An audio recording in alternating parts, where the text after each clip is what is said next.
Thank you very much, Pyra, and congratulations, you both. With this win, you lock in the first round bye for the playoffs. You'll be going to Madrid. Tell me what it means, Yellow Star, knowing that this was a huge change for you coming into the season, and now making sure that you especially have that first round bye.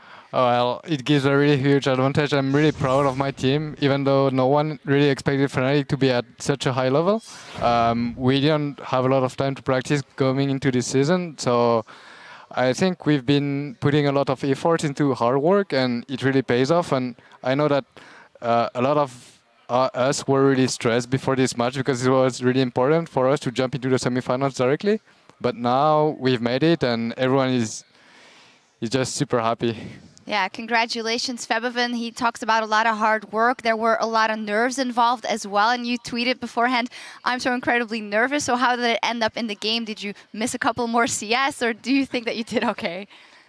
In the game, I played in every game, so I didn't really feel nerves in the game. But before the game, I was shaking and my hands were like sleeping, and I didn't know what to do. I was really nervous, and I never had this before. I don't know what happened, but. Yeah. It might get a little bit worse if you go into playoffs, but I'm sure you'll be able to keep that in check. Tell me about H2K and the way you beat them. You guys are obviously a very aggressive team, and you got a lot of kills early, but H2K always manages to stay in the game. Did your game plan change at any point, knowing that, oh, we seem to have so many kills, but H2K is still taking towers?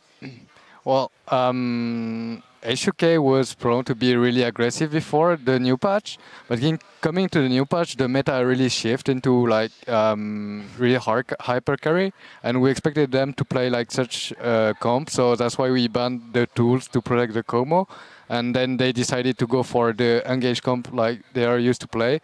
We were prepared for both of the situations, and it worked out pretty well. Yeah, Febiven, Yellow Star is talking about them on the new patch and maybe the picks that H2K comes out with. You obviously know H2K very well. Why do you think it is that even though H2K has the better record as of late, you guys have actually had a couple of more losses in the last couple of games, that you're able to beat them so convincingly? I think H2K is a really good team, but I don't really know a lot about them, even though I was in the team. Like, so many things changes. How do you think they've done on the patch, for instance? Because we've seen, for instance, W9D1 going back to that Gnar once again when there could have been different things, but he doesn't seem to be comfortable. I think we outdrafted them because we had the Ezreal in the AD, we had LeBlanc, we had Hecarim top.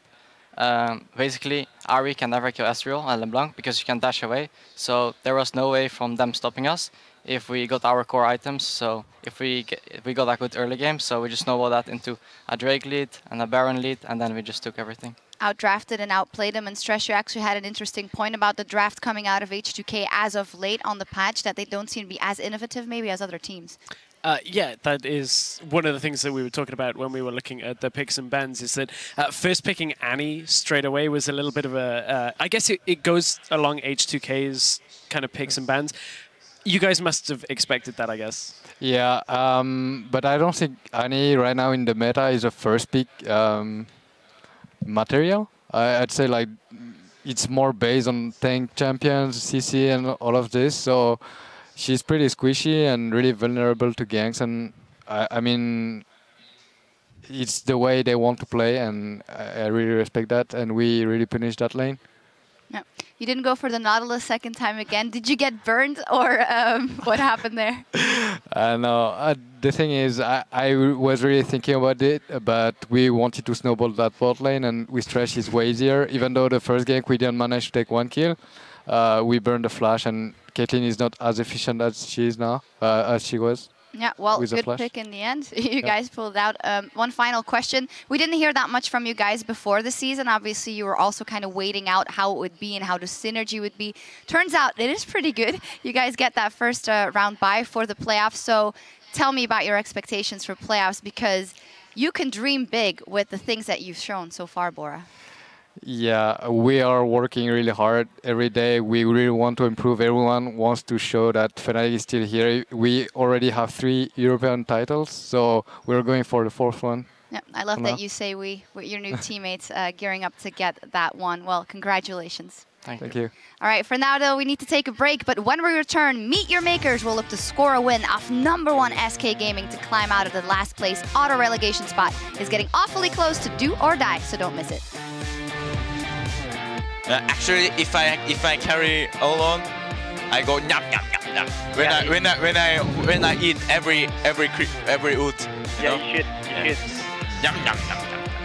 But there we go, the Timbers is going to land the box as well in Yarn, and there's the true shot barrage, and Huni with the onslaught of Shadows is going to pick up his second. I go move. Caitlyn! I'm really strong. Thank you. Nice! Here comes the teleport in, Lulex taken oh so low, Huni just going around the side, and he gets the flank on Fnatic. They take the 2-0, and they are the #2 seed here in Europe.